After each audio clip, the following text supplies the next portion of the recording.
వరంగల్ మండలం ఎనుమాములలో ISKCON foundation ఆధ్వర్యంలో ఏర్పాటు చేసిన అత్యాధునిక వంటశాలను మంత్రి కొండా సురేఖ ప్రారంభించారు. పేదల కోసం పనిచేసే స్వచ్ఛత సంస్థలను కాంగ్రెస్ సర్కార్ ఎప్పుడూ ప్రోత్సహిస్తుందని అన్నారు. 22,000 పాఠశాలల్లో 20 లక్షల మంది విద్యార్థులకు నాణ్యమైనటువంటి మధ్యాహ్న భోజనం తింటున్నారని చెప్పారు.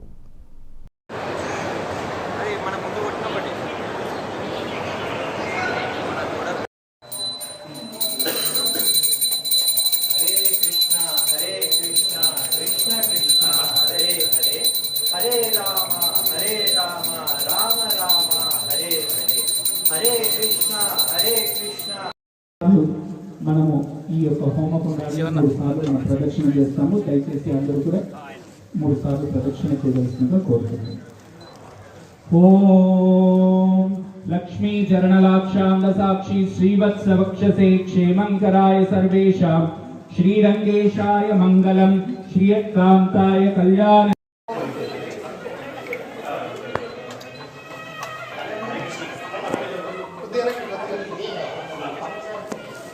0.5x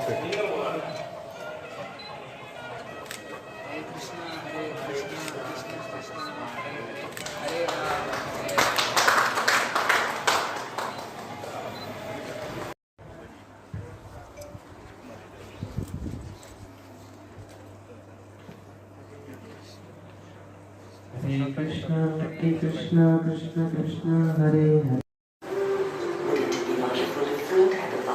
We have a small video on Akshay Yatra. Request everyone to focus on the screen. ఒక్కో దాంట్లో 500 కేజీల కూరగాయలు వేయచ్చు మనం ఒకటేసారి ఒక్కో దాంట్లో. సో 30 నిమిషాల్లో మనకి కూర రెడీ అయిపోతుంది. 500 కేజీల కూర రెడీ అయిపోతుంది. అవన్నీ మనం ప్రీ డిఫరెంట్గా చేసి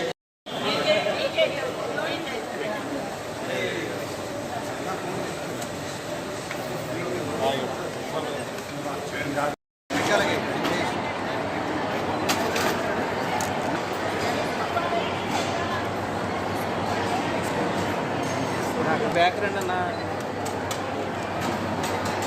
हरे कृष्णा लुकिया लुकिया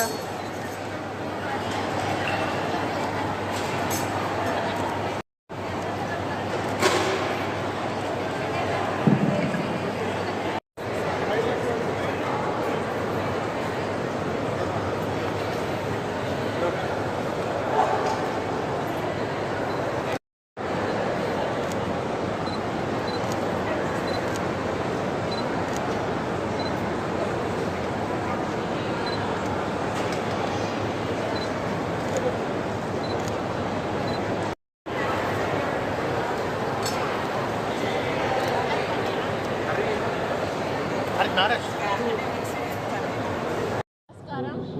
ఈరోజు వర్ధన్నపేట నియోజకవర్గంలోని మరి ఇక్కడ ఏనుమాముల దగ్గర ప్రాంతంలో ఇస్కాన్ వాళ్ళు కిచెన్ కొత్తది ఓపెనింగ్ చేయడానికి మమ్మల్ని ఆహ్వానించడం జరిగింది. 2000 సంవత్సరంలో బెంగళూరులో ప్రారంభమైంది. అంటే భారతదేశంలో ఏ బిడ్డ కూడా ఆకలి కారణంగా విద్యకు దూరం కాకూడదు అనే దృఢ నిశ్చయంతో మరి ఈ సంస్థ పుట్టడం జరిగింది. మధ్యాహ్న భోజన పథకం అంటే ప్రభుత్వ పాఠశాలల్లో చదువుకునే పిల్లలకు ప్రతిరోజు నాణ్యమైన రుచికరమైన మరి వేడివేడి భోజనాన్ని అందించడం ఈ సంస్థ యొక్క ప్రధాన లక్ష్యం. ఇది ప్రపంచంలోనే అతిపెద్ద మధ్యాహ్న భోజన పథకాన్ని నడుపుతున్నటువంటి NGO సంస్థ. సాంకేతికత వీరు అత్యాధునికమైనటువంటి సెంట్రలైజ్డ్ కిచెన్ ఇప్పుడే మనం చూసాము. కేంద్రీకృత వంటశాలలు ఉపయోగిస్తారు. వీటి ద్వారా కేవలం కొన్ని గంటల్లోనే లక్షలాది మందికి కూడా భోజనం సిద్ధం చేస్తారు. ఉదాహరణకు ఒకే గంటలో 40,000 చపాతీలను కూడా తయారు చేయగల యంత్రాలు వీరి దగ్గర ఉన్నాయి. ప్రస్తుతం భారతదేశంలో 16 రాష్ట్రాలు 3 కేంద్రపాలిత ప్రాంతాల్లో ఉన్న సుమారు 22,000కు పైగా పాఠశాలల్లో 2 మిలియన్లు అంటే 20 లక్షల కంటే ఎక్కువ మంది పిల్లలకు ప్రతిరోజు వీళ్ళు ఆహారం అందిస్తూ ఉన్నారు. ఇది భారత ప్రభుత్వం మరియు వివిధ రాష్ట్రాల ప్రభుత్వాల సహకారంతో PPP మోడ్లో మరి నడుస్తూ ఉన్నటువంటి విషయం. ఇచ్చాల్సిన అవసరం ఉన్నది.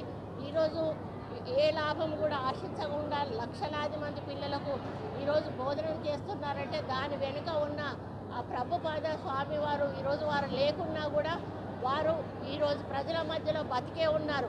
వారిది కంటిన్యూ అయితేనే ఉంది. ఈరోజు మదర్ తెరీసాను ఏ విధంగా మర్చిపోరో ప్రపంచము, ఈ స్వామి గారిని కూడా మర్చిపోరు. కాబట్టి హరే కృష్ణ హరే రామ అనేది తెలియని వారు మనకు ఇక్కడ ప్రపంచంలో లేరు. వాళ్ళు విదేశాల నుంచి కూడా చాలామంది వచ్చి ఇక్కడ వాళ్ళ సేవలు అందించిపోతూ ఉంటారు. మరి ఇచ్చను డొనేట్ చేయడం వలన దీని నుండి వేలాది మంది పిల్లలకి ఈరోజు భోజన సదుపాయం అందించేటువంటి అవకాశం ఉంది. అదేవిధంగా మేము కూడా దేవాలయాల్లో భూముల్లో వాళ్ళకి ఎక్కడైనా అవసరం ఉంది అంటే కూడా మేము హైదరాబాద్లో కూడా ఒక 2 ఎకరాల స్థలాన్ని కూడా కిచెన్ కోసం ఇవ్వడం జరిగింది. కాబట్టి ఇటువంటి మంచి కార్యక్రమాల కోసం మా ప్రభుత్వం ఎప్పుడూ సిద్ధంగా ఉంటుంది. రేవంత్ రెడ్డి గారు కూడా ప్రోత్సహిస్తారు.